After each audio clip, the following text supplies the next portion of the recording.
하나님 말씀 같이 보겠습니다. 출애굽기 8장 신약 구약 성경 92페이지입니다. 출애굽기 8장 15절 말씀 우리 한 절 같이 봉독합니다. 그러나 바로가 숨을 쉴 수 있게 됨을 보았을 때에 그의 마음을 완강하게 하여 그들의 말을 듣지 아니하였으니 여호와께서 말씀하신 것과 같더라. 아멘. 출애굽기 5장부터 14장까지 보게 되면은 이제 하나님이 모세를 바로 앞에 세우십니다. 그리고 이스라엘 백성들을 애굽에서 내보내라고 말씀하셔요. 근데 문제는 애굽의 왕 바로가 하나님의 말씀을 거역하고 그리고 하나님을 대적을 합니다. 그때 하나님은 바로에게 10가지 재앙을 내리시고 결국은 바로가 하나님께 무릎을 꿇고 이스라엘 백성을 내보내는 그 긴 역사의 사실들이 길게 성경을 기록하고 있습니다. 성경에는 애굽의 왕들을 바로 이렇게 이제 지칭을 해요. 근데 이 바로는 개인의 이름이 아니에요. 왕이라는 뜻이에요. 왕. 원래 그 발음이 파라오죠. 그 말은 이제 왕, 바로란 뜻이거든요. 그런데, 자, 애굽, 지금의 이제 이집트, 그 당시 이제 애굽이었어요. 그 모세가 출생할 때 애굽의 왕은 애굽을 건국한 이후로 4대째 왕이 통치를 합니다. 근데 그 건국 후 4대 왕의 이름이 누구냐면 투투모스 1세입니다. 그 투투모스 1세에게는 아들이 없어요. 무남 동녀인데 그 공주가 누구냐면 하트세스트라는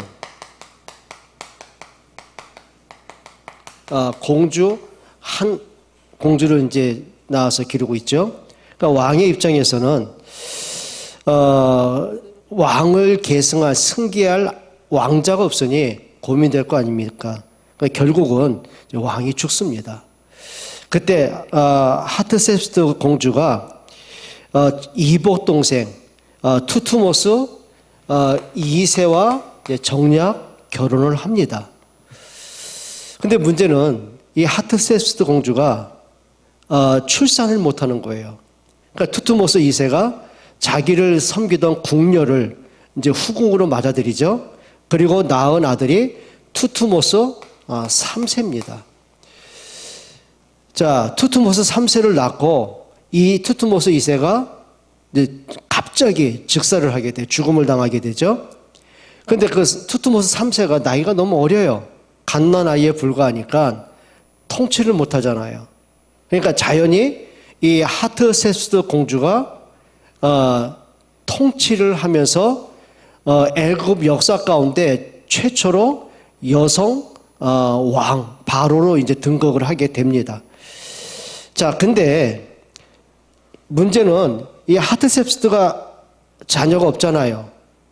그때 마침 자기 개인 연못에서 목욕을 즐기는 가운데 한 웬 갈대 상자가 흘러 들어오는데 거기에 아기 울음소리가 들려요. 그 상자의 뚜껑을 열어보니 어린 남자아이가 울고 있는 거죠. 분명히 직감을 했습니다. 이 아이는 히브리 아이다. 그러니까 결국은 히브리 부모가 이 아이를 죽일 수가 없으니까 결국은 나일강에 뛰었는데 이 아이가 자기한테 온 거란 말이죠.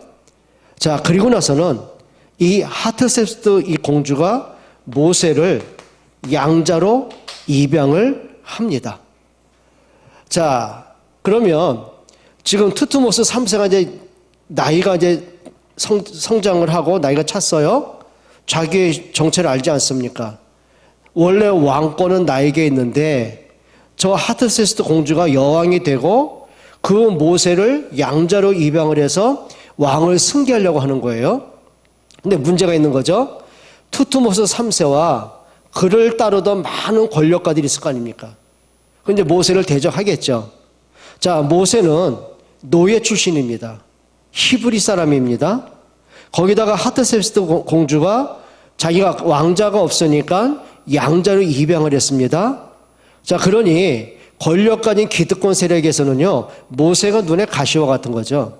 근데 문제는 감히 그걸 입 밖에 낼 수가 없어요. 왜냐하면 하트셉스트 공주가 아니라 여왕인데 어떻게 그 앞에서 함부로 말하겠습니까? 근데 마침 절호의 찬스가 온 겁니다. 이 모세가 애국 군인 한 사람을 때려 죽인 거예요. 자, 그러면 보세요. 왕의 서열에 있는 사람이 군사 한 명 죽였다고 무슨 문제가 되겠습니까? 근데 문제는 투투모스 3세가 이 기회를 놓칠 수가 없죠. 그러니까 국내법을 가지고 모세를 밀어붙이고 체포령을 내린 거예요. 그러니까 모세가 어떻게 다급하니까 도망을 친 겁니다. 그러니까 미디안 광야로 도망을 쳐서는 이드로 장로를 만나게 되고 그 집에 이제 사위가 된 거죠. 그러니까 모세가 드디어 80세가 되었을 때 하나님 모세를 부르십니다. 내가 너를 바로에게 보낼 것이고 내가 너를 통해 내 백성을 애굽에서 구원하여 낼 것이다 라고 말을 해요. 자, 하나님의 말씀을 듣고 있던 모세가 화들짝 놀랍니다. 이렇게 하나님께 변명을 하죠. 하나님, 내가 누구이기에 바로에게 가겠습니까? 그러니까 모세가 겁을 냈던, 두려워했던 그 바로가 누구예요? 바로 투투모스 3세인 겁니다. 그러니까 모세가, 투투모스 3세가 자기를 아직 체포령을 내리고 있고 현상수배물 걸고 있어요. 그리고 40년 동안 지금 미디안 광야에서 은둔 생활하고 있는데 갑자기 하나님이 이 투투모스 3세에게 가라는 거예요. 그리고 백성들을 애굽에서 건져내라는 거예요. 갈 수가 있겠습니까? 그러니까 모세가 하여튼 가능한 한 모든 변명과 모든 부정한 걸 내려가지고 하나님께 갈 수 없다고 말합니다. 심지어 어디까지 말하냐면 나는 입이 뻣뻣하고 말도 잘 제대로 못하는 사람입니다 하고 변명할 만큼, 그만큼 모세의 마음속에는요, 투투모스 3세가 너무 큰 벽이에요. 감히 그 앞에 설 수 있는 그런 힘이 없는 거죠. 자, 그런데도 하나님은 모세를 이제 바로에게 보내신 겁니다. 그리고 모세가 바로를 만난 그 장면이 바로 출애굽기 5장의 내용입니다. 그러니까 투투모스 3세 이 바로가 80세 된 모세가 평상시에 자기가 모세를 잡아 죽이려고 현상수배 걸었는데 체포령을 냈는데 40년 동안 모세는 못 찾은 거예요. 근데 그런 모세가 자기 발로 지금 바로 앞에 선 겁니다. 이렇게 말하는 거죠. 황당한 얘기하는 거예요. 모세가 뭘 하냐면 여호와께서 말씀하셨다. 하나님의 이 백성을 광야 사흘길쯤 가서 하나님께 희생 제사를 드리라고 말씀하셨다라고 말합니다. 그러니까 투투모스 3세 이 바로가 이렇게 말한 거죠. 네가 믿는 하나님이 누구이기에 감히 내 손에서 이 노예를 빼내 가겠느냐. 그 말은 뭐죠? 바로가 모세를 알잖아요. 권력 다툼했던 과거 경력도 있었고 거기다가 40년 만에 나타서 늙은 모세가 와가지고 그것도 뭐 군사를 끌고 온 것도 아니에요. 자기보다 3살 많은 더 늙은 형 아론 데리고 왔단 말이에요. 두 노인네가 와서 하는 말입니다. 하나님의 백성을 애굽에서 나가게 해라. 모세가 하나님을 우습게 여긴 거죠. 그리고 하나님을 이제 조롱하는, 그러면서 하나님을 대적하는, 그러다 결국 하나님이 10가지 재앙을 내렸을 때 바로가 무릎을 꿇게 되는 장면이 출애굽기 5장부터 14장까지의 내용들입니다. 자, 그러면 우리가 몇 가지 한번 생각해 봅니다. 자, 오늘 바로 투투모스 3세의 어리석음이 얼마나 지나쳤는지 한번 생각해 봅니다. 오늘 제목이 뭐냐면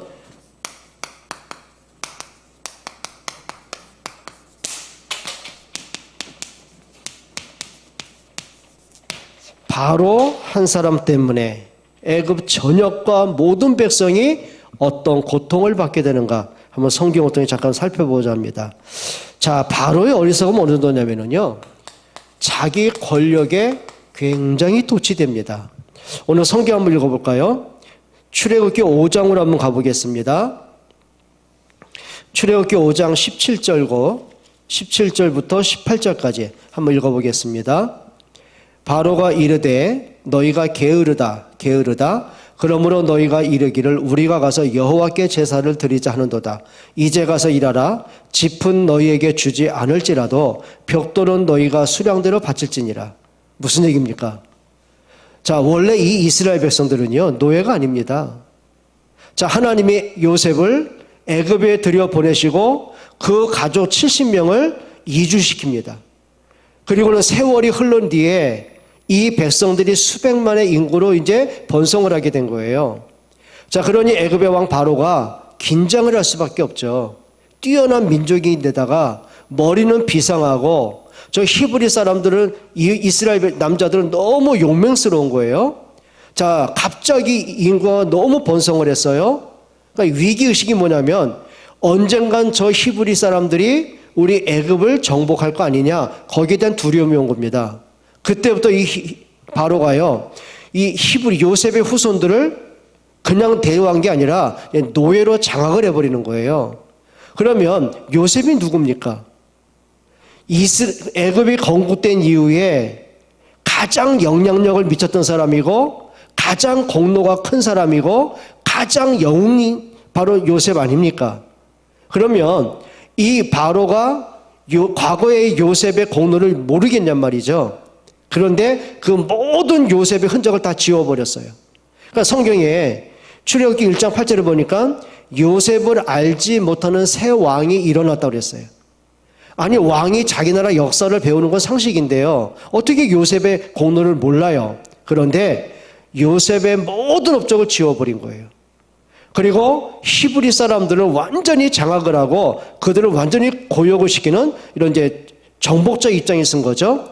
그런데 하나님이 모세를 통해 이 백성을 애굽에서 나가게 하라고 말하니 바로가 가만히 있겠습니까? 더 강력하게 그들을 고통을 주기 시작해요. 그게 무슨 얘기냐면 그 당시에 애굽이 성을 쌓고 피라미드 쌓기 위해서는요, 엄청난 돌들과 벽돌이 필요하겠죠. 그 벽돌 만드는 일을 누가 했냐면 히브리 노예들이 했단 말이에요. 그럼 벽돌을 만들려면 지능만 있으면 안 돼요. 그걸 견고하게 응집시키고 단단하게 하는 게 뭐냐면 볏짚입니다. 근데 애굽 땅에서 볏짚을 구하는 게 그렇게 쉬운 건 아니란 말이죠. 근데 왕이 이렇게 말합니다. 너희들이 너무 편하게 지내니까 헛된 생각한다. 망상에 잡혔다. 너희가 앞으로 고통을 더 해야 되는데 벽돌을 원래 수량대로 만들되 볏짚은 니들이 구해라. 그래가지고 벽돌 수량을 못 채우면 끊임없는 채찍을 가기 시작하는 거예요. 양식을 주지 않는 거죠. 이만큼 뭔가요? 바로가 권력에 취하는 이제 교만에 빠지기 시작을 합니다. 그리고는 5장 2절 한번 읽어볼까요? 출애굽기 5장 2절입니다. 바로가 이르되 여호와가 누구이기에 내가 그의 목소리를 듣고 이스라엘을 보내겠느냐? 나는 여호와를 알지 못하니 이스라엘을 보내지 아니야. 여호와가 누구이기에, 그 말은 뭐죠? 그런 사람이 있어? 그게 누군데? 뭐예요? 굉장히 비아냥되고 업신여기고 깔보는 내용의 원뜻입니다. 여호와가 누구야? 아, 그런 게 있어? 그래? 뭐 이런 식이거든요. 무슨 얘기일까요? 하나님을 우습게 여기는, 그리고 업신여기는 영적 어리석음에 빠지게 됩니다. 그 결국은요, 5장 17절 한번 볼까요? 5장 17절입니다. 바로가 이르되 너희가 게으르다 게으르다. 그러면서 후반절에 우리가 가서 여호와께 제사를 드리자 한다. 무슨 얘기죠? 여호와께 제사를 드려? 그러니까 쉽게 말해 이겁니다. 하나님을 대적하는, 이게 바로의 영적 어리석음들입니다. 근데 중요한 거는 이 바로 한 사람 때문에 얼마나 어려움이 오는지, 한 나라와 모든 백성에게 얼마나 큰 재앙이 불어닥치는지 오늘 성경을 통해 몇 가지 한번 생각해 봅니다. 자, 하나님은 바로를 꺾고 이스라엘 백성을 구원하기 위해서 애굽 온 땅에 10가지 재앙을 내리기 시작하십니다. 그게 오늘 성경에 출애굽기 8장부터 13장의 내용들입니다. 자, 잠깐 한번 살펴보면요, 우리 지지난주하고 지난주에 계속 피재앙과 그 다음에 개구리 재앙을 말씀드렸어요. 자, 첫 번째가 뭐라 했죠? 출애굽기 8장에 보게 되면은 하나님이 나일강 전체를 피로 물들어 버립니다. 여러분, 피비린내 맡아보셨습니까? 얼마나 역겹고 비린내나고 얼마나 두려움을 자아내요. 그러니까 이 사람들이요, 나일강 전체가 피가 되고 집집마다 우물에도 피가 되고 집에 길어온 물 떠놓은 물에도 피가 돼버리니까 악취가 진동을 하는 거예요. 마실 물이 없는 거예요. 그러니까 물이 없어 갈증은 나중 문제고 그 피비린내가 너무 진동하니까 나라 전체가. 자, 그 말은 뭘까요? 나일강은 애굽의 제 첫 번째 신입니다. 나일강 전에 말씀드렸죠? 6,700km의 길이로 연결돼 가지고 애굽 전역을 도는 게 나일강이에요. 그럼 나일강 물이 없다는 말은요, 이들의 먹을 물도 없어요. 마실 물도 없고, 그렇죠. 농사를 지을 수도 없고 가축을 키울 길이 없는 거예요. 자, 나일강은 애굽 사람들에게 제1호 생명의 신입니다. 자, 두 번째 재앙이 뭐냐면은 출애굽기 8장에 보게 되면 개구리 재앙이 나오죠. 개구리는 뭐라 그랬어요? 다산을 상징합니다. 고대 사회에서는 인구 증가가 국력입니다. 그렇겠죠? 자, 개구리가요, 한 마리의 개구리가 알을 낳는데 작게는 4,000마리, 많게는 수만 마리의 알을 깝니다. 그건 다산을 상징하는 거죠. 그러면서 티끌 재앙, 파리 재앙, 그리고 가축이 죽는 재앙, 악성 종기가 나가지고 모든 사람이 가려움증에 고통받는 재앙, 우박으로 인해서 사람이 죽고 집이 무너지고, 그 다음에 농사가 다 황폐화되어지고 가축이 떼죽음을 당합니다. 그 다음에 온 게 메뚜기 재앙이죠. 우박에서 그나마 살아있는 그 농작물들을 메뚜기가 다 갉아먹는 거예요.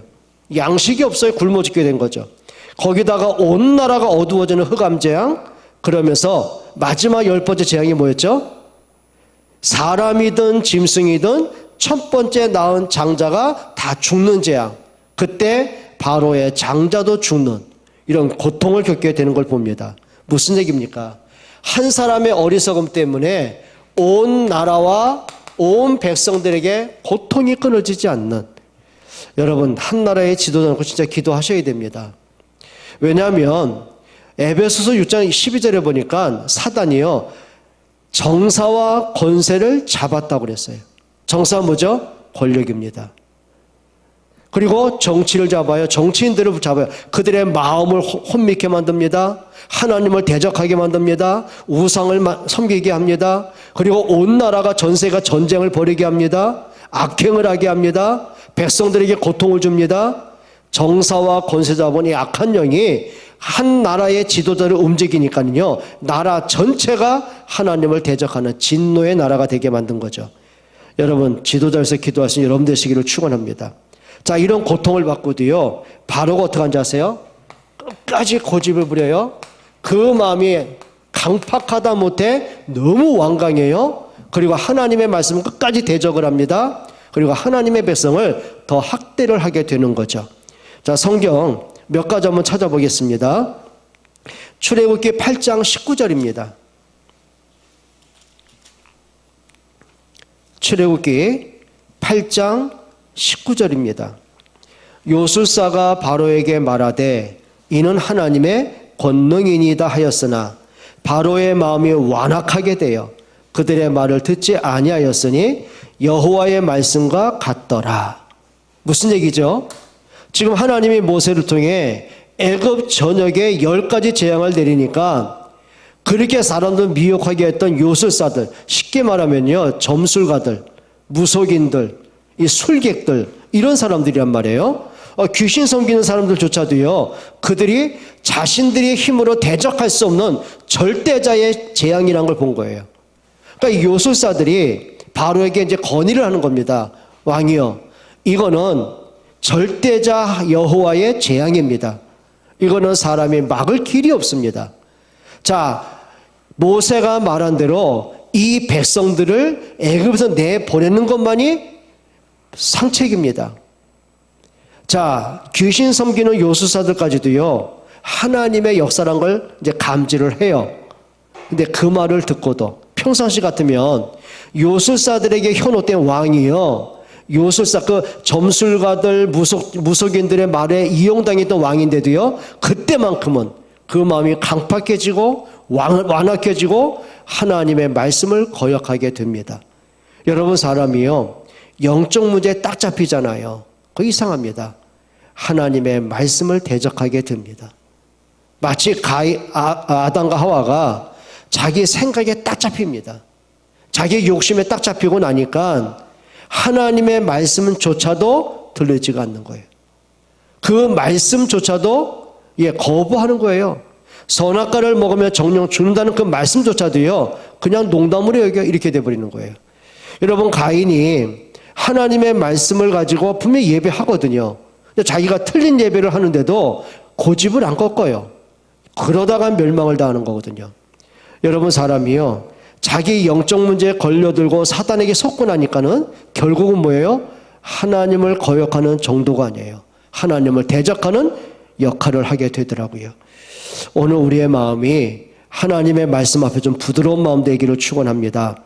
자, 그리고 난 어떻게 하냐면은 8장 15절 한번 보세요. 8장 15절입니다. 그러나 바로가 숨을 쉴 수 있게 됨을 보았을 때, 이게 무슨 얘기입니까? 지금 하나님이 개구리쟁을 통해서 온 나라가 개구리투성인 거예요. 사람들에게 고통스러운 거예요. 이게 견딜 수가 없고 살 수가 없는 거예요. 그때 바로가 이제 항복을 합니다. 그래, 내가 잘못했다. 내가 참 어리석었다. 이 개구리 좀 이 나라에 좀 치워달라. 그럼 내가 너희 백성 다 내보낼게. 그리고 모세가 하나님께 기도하니 단 한 마리도 남지 않고 개구리가 흔적도 없이 사라집니다. 그리고 났더니 바로가 어떻게 해요? 숨을 쉴 수 있게 된 거예요. 이거예요. 이제 숨통이 트이니까 어때요? 옛날 영적 문제로 또 돌아가 버려요. 그리고 이렇게 말합니다. 숨을 쉴 수 있게 됨을 보았을 때에 그의 마음을 완강하게 하여 그들의 말을 듣지 아니하였더니. 우리 그럴 때 있잖아요. 조금 힘들고 어렵고 답답하면은요, 하나님 찾더라고요. 그러다가 좀 그 문제가 조금 해결된 듯 하니까 이제 숨통이 트이잖아요. 다시 언제 그랬냐 싶을 만큼 옛날 그 모습으로 돌아가더라고요. 여러분, 지속할 수 있는 힘을 얻기를 축원합니다. 정말 여러분이 말씀을 따라가고 복음의 흐름을 따라가고 하나님의 시간표 따라갈 수 있는 이런 은혜 받기를 축원드립니다.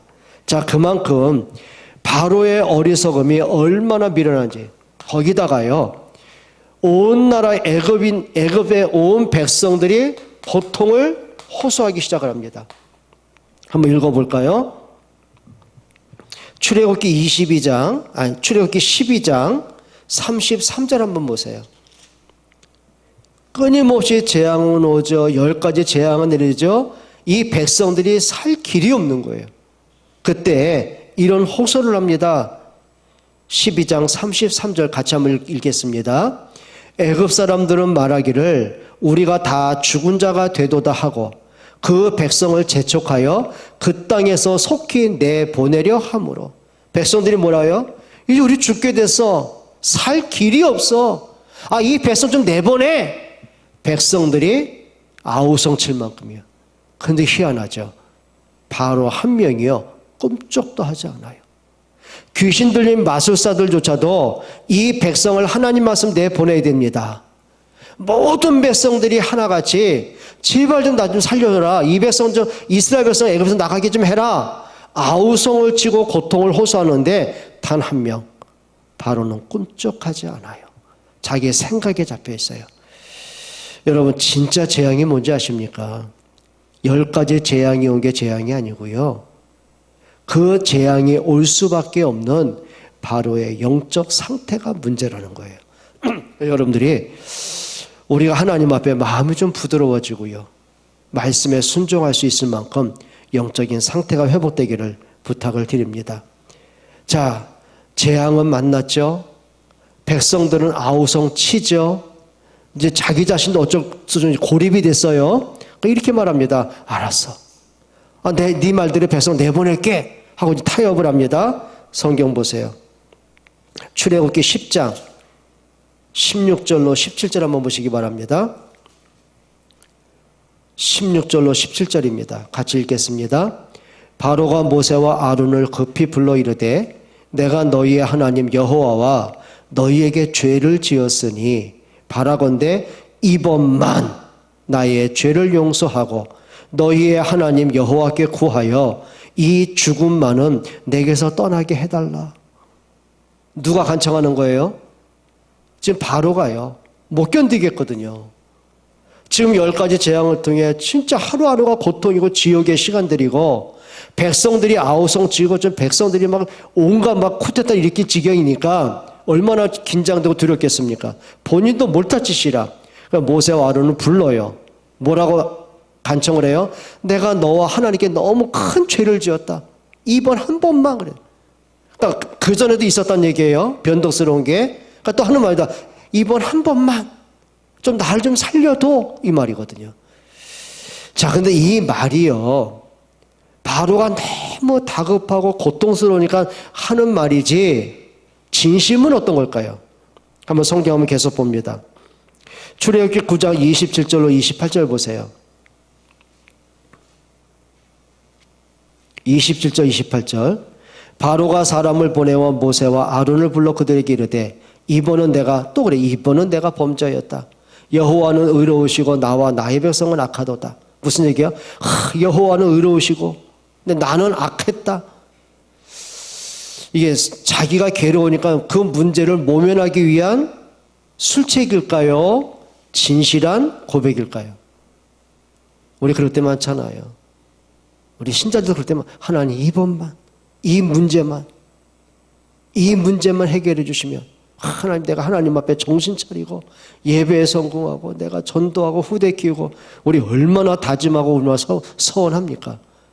근데 문제는 다급한 문제가 조금 이제 숨통이 튈만 하면 어떤 문제가 와요?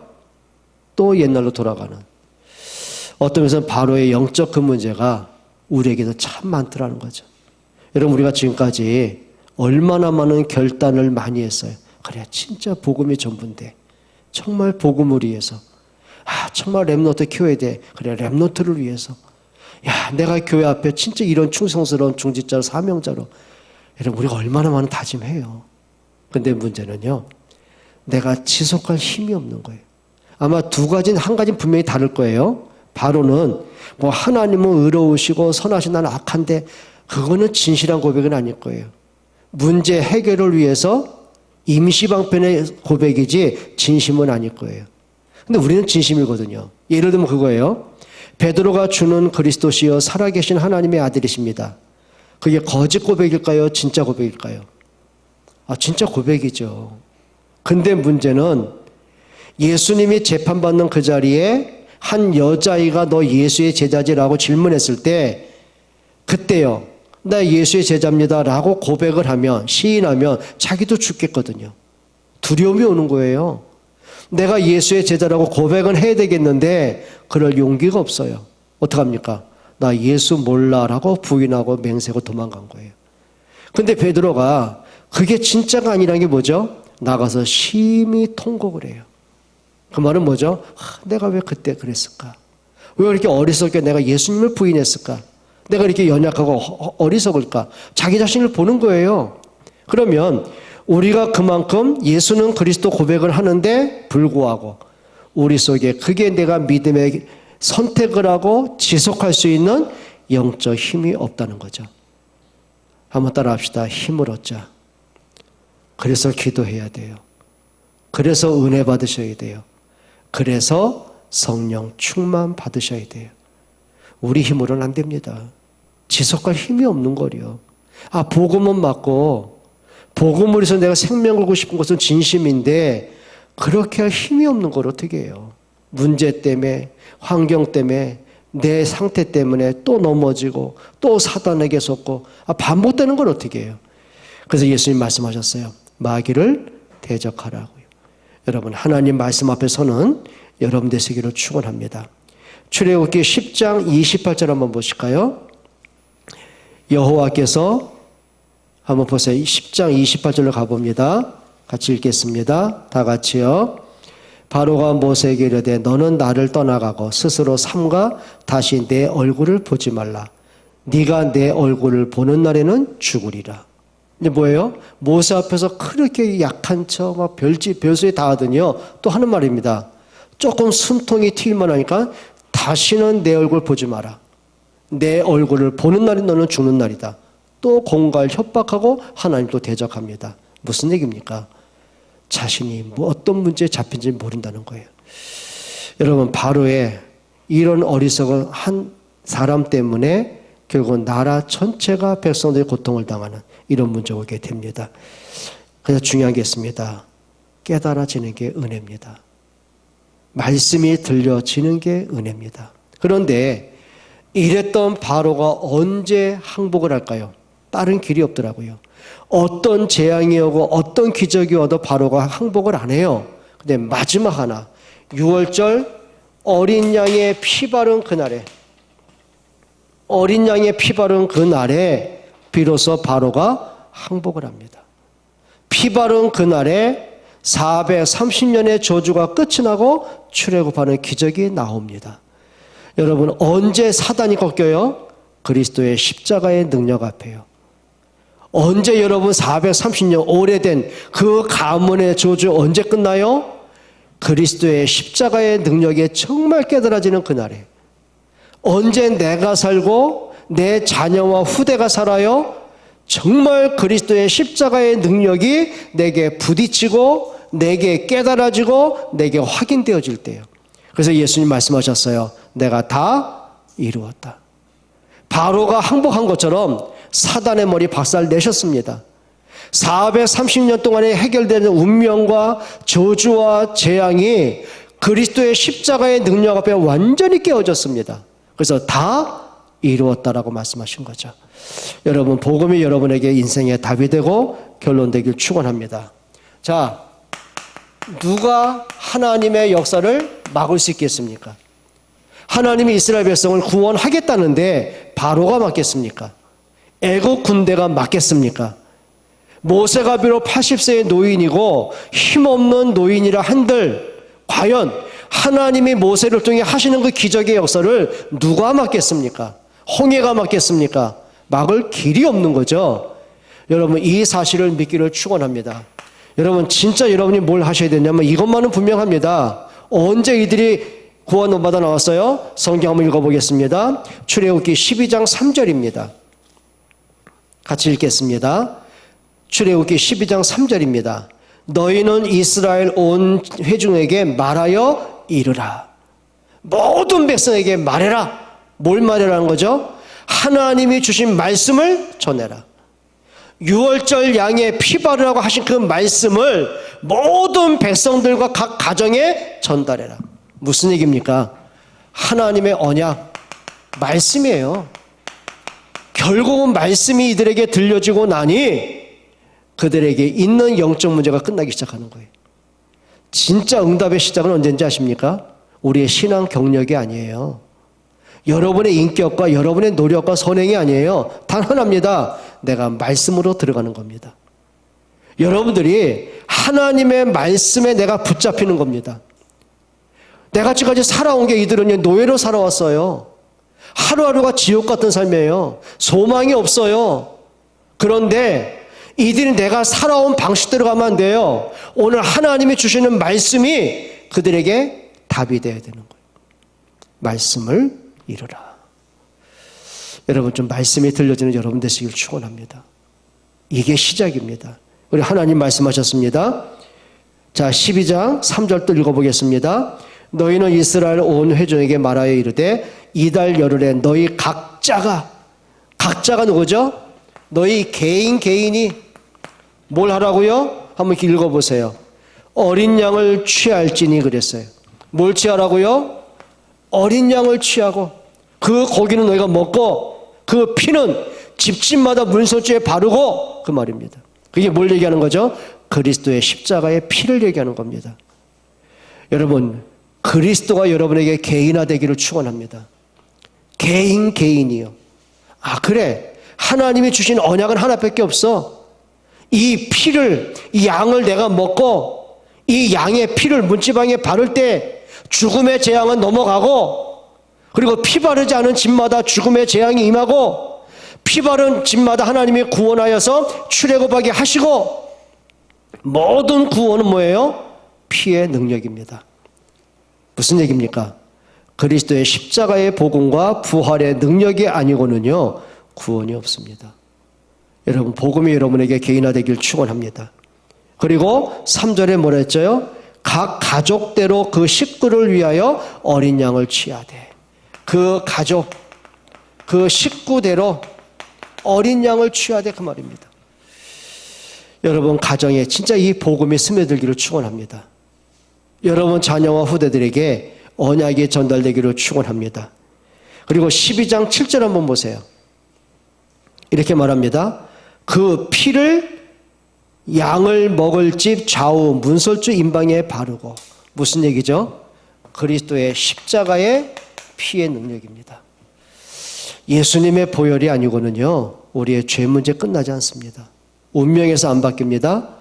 여러분 진짜 십자가의 복음이 단순하게 성경책에 있는 교리로 끝나면 안 됩니다. 여러분 영혼 속에 여러분 마음과 믿음의 고백이 되시기를 바랍니다. 그리고 이렇게 말합니다. 11절입니다. 너희는 그것을 이렇게 먹을지니. 뭘 먹으라고요? 고기 먹으라. 예수님이 성찬식을 하십니다. 받아 먹으라. 내가 너희를 위하여 찢긴 나의 살이고 내가 흘리는 나의 언약의 피라고 말씀하십니다. 여러분 진짜입니다. 여러분 그리스도를 좀 풍성하길 축원합니다. 예수 그리스도가 여러분 속에 좀 각인되는 응답받기를 바랍니다. 말씀을 맺을게요. 여러분 답은 하나입니다. 하나님은 그리스도 외에 다른 이름 주신 적이 없습니다. 그리스도 외에 바로가 꺾일 길이 없어요. 그 말은 사단 꺾을 길이 없어요. 그리스도의 능력이 아니고는 430년 오래된 가문의 저주 해결할 능력이 없어요. 그리스도만 구원이고 그리스도만 승리인 걸 믿습니다. 여러분에게 정말 그리스도가 여러분에게 인생의 해답뿐만 아니라 결론이 되고 끝이 되기를 주의 이름으로 축원합니다. 하나님 감사합니다. 정말 오직 그리스도가 되게 하여 주옵소서. 예수 그리스도의 이름으로 기도합니다. 아멘.